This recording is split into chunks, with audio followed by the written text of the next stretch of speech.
கதையை கேளுங்கோ.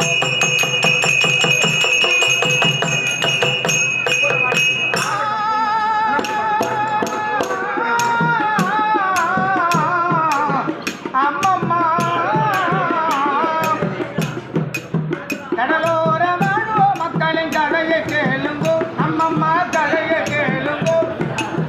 கார்த்திகை மாதத்திலே 2004 கவனமுள்ள தேதி 26 தானையாம். அந்த கடலோர நிலநடுக்கம் கண்டதே.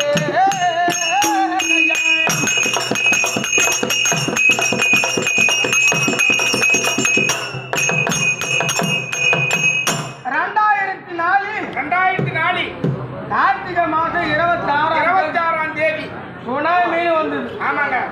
அந்த சுனாமி வர்றதுக்கு முதல் நாள்